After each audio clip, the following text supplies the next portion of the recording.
Hello, everyone. This is Keith Stone with the Center for Hellenic Studies, and we're here for our Hour 24 office hour for HeroesX of this installment, of this edition of HeroesX. It is, what is it, the 9th version of HeroesX? Yes. And we're hoping for 10. Yes. But before we get that far, before we get ahead of ourselves, Hour 24, the question that you posed, Greg, is, in the Homeric Hymn to Dionysus, can we imagine the singer of the hymn as the saved helmsman of the story? And that's a beautiful hymn, and it's a great place to, well, here I am complimenting you, but to end the course, to end the project. The three of you, is there any comment that you would like to draw out of the discussion? I see that it's just getting started here.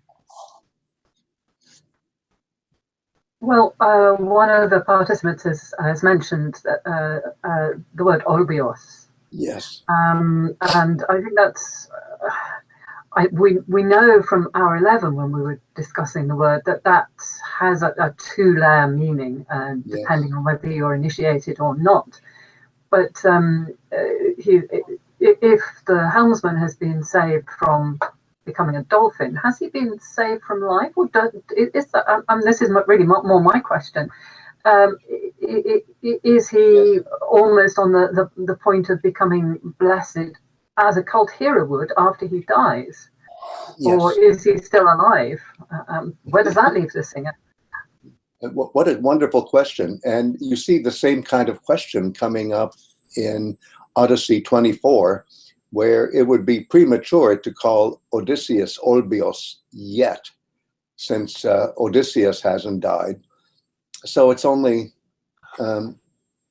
relevant in terms of a kind of piety which somebody who's living must observe by being in contact with heroes and gods, to become predestined for a status of immortalization after death. So it's kind of a state of mind, just as even today, technically we should use the word blessed in certain Christian contexts, let's say, only for somebody who's died, but there'll be occasions where somebody who's still living is so tuned in to that aura of blessedness that you risk it and you say it at a special moment. So I would say here, it's so obvious that the other sailors on this ship are terminated as humans.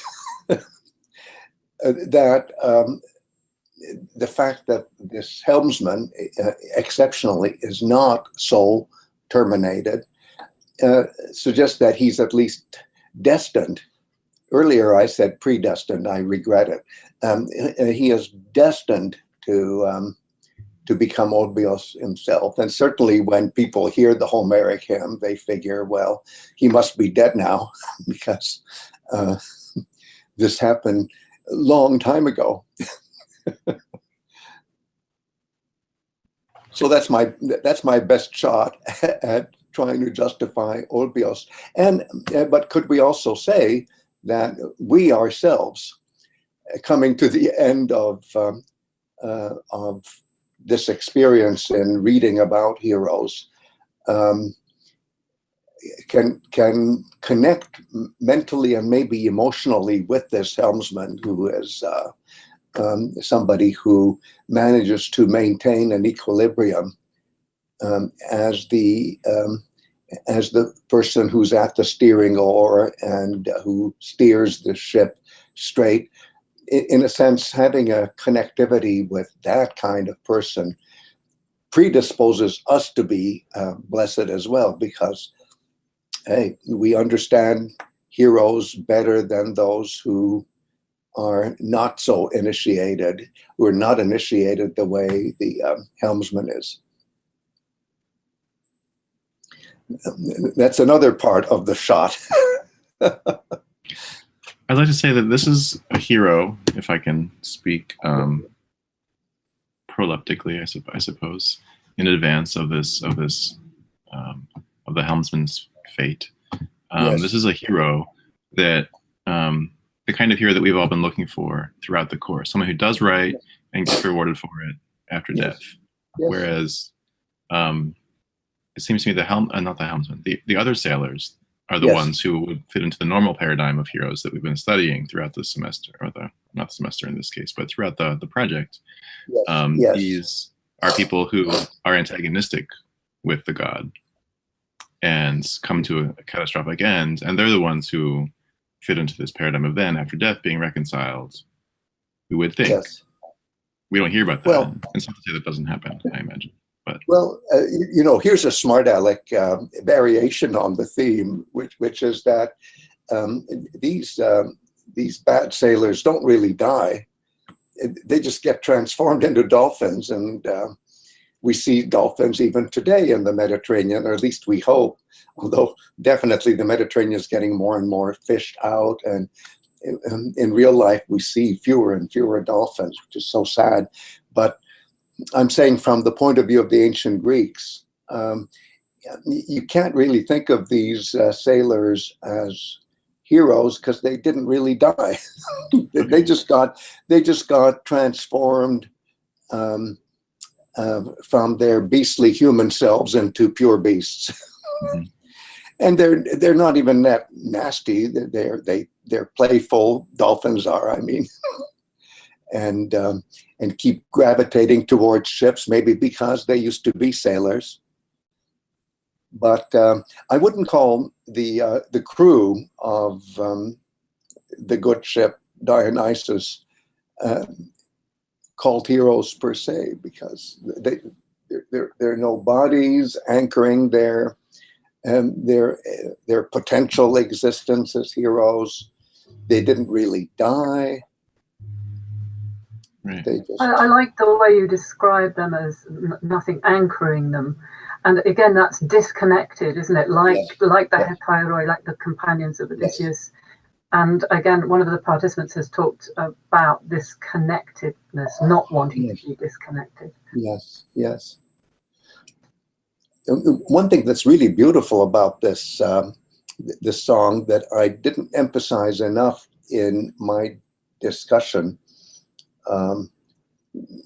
when you read the book version of Ancient Greek Hero in 24 Hours, is how the ivy blossoms.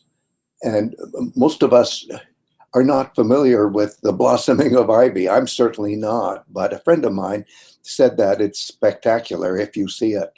And it doesn't happen just any old day. But when you do see the blossoming of ivy, it is a wonder. Because we see the growing of the grapes in this miraculous vision of all these Dionysiac signs flourishing on the boat. So I can easily see the grapes. It's harder for me to visualize the ivy blossoms. About becoming dolphins, and I was wondering, okay, it doesn't seem a punishment, but then they didn't have homecoming, they didn't have a burial, so I think that is a big punishment on them.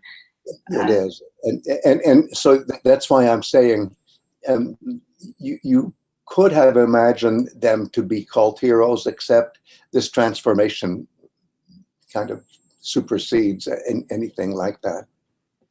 And even if they had died at sea, there still, in a way, wouldn't be a body, because you can't find a body in the ocean. That's right. That's right. So it's messy. I have a question about invoking Dionysus. Yes. And not muses. Yes. And that connectivity between singer and Dionysus, and in cosmic order, steering right. Yes. Without Dionysus, he cannot steer. Yes. is there something about not invoking muses but Dionysus? Oh, I think there is, and I'm so glad you zeroed in on it. I should have been more aware of it, but you're absolutely right. This shows a kind of direct connectedness with that particular god. You see that now and then in Homeric hymns, where the overriding presence of the god who is presiding over a festival will supersede any mention of the muses, even though, of course, their mnemonic activity is needed. But I think Homeric hymns are the best places to find situations where the muses are really in the background. That's a lovely observation. Thank you. Yes, and to go back to the question, the steersman and the performer, they both connect with the god. And yes, so they seem to be the same person, because the person who stayed alive is the steersman. So he's the one who is able to perform. I love that. And you know what else I love? That you, dear Elen, used the word steersman, which I should have used instead of helmsman, because I think we're all having semantic problems. When we think of a helmsman, we think of somebody who's directing the boat by way of a helmsman's wheel. Whereas, of course, what happens, and we see it in ancient Greek art, is it's a steersman. It's somebody who is at the steering oar. And in some situations there are two, in some situations there's only one. That my take is that in the Homeric hymn to Dionysus, there's only one steering oar, just as we see only one steering oar represented in that amazing fresco painting of a flotilla in the wall paintings of Thera, aka Santorini. So thank you not only for the observation, but for using, I think, a better word, steersman, and kind of evocative of the German word Steuermann, as in the in that amazing song that we hear in Wagner's The Flying Dutchman, where merry sailors are calling out to the Steuermann to come join them and make merry.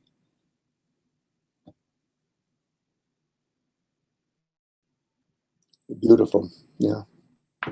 Well, is there anything else that we should add this last hour? Well, why don't we say that all 5 of us are olbioi, if we stay in contact with these ideals that we've been reading about. And we hope for the best, right? Right. And if not, we'll try again. We'll try again, time. exactly. Version 10. Exactly. So long live version 10, I hope. And thank you all for the amazing work you've done for this. I don't want to make this sound like something that has reached an end. We're just coming full circle. Exactly. Looking forward to our next series of office hours. Our recycling. All right. Thank you all. Thank you all. Until Bye. next time. Till the next time.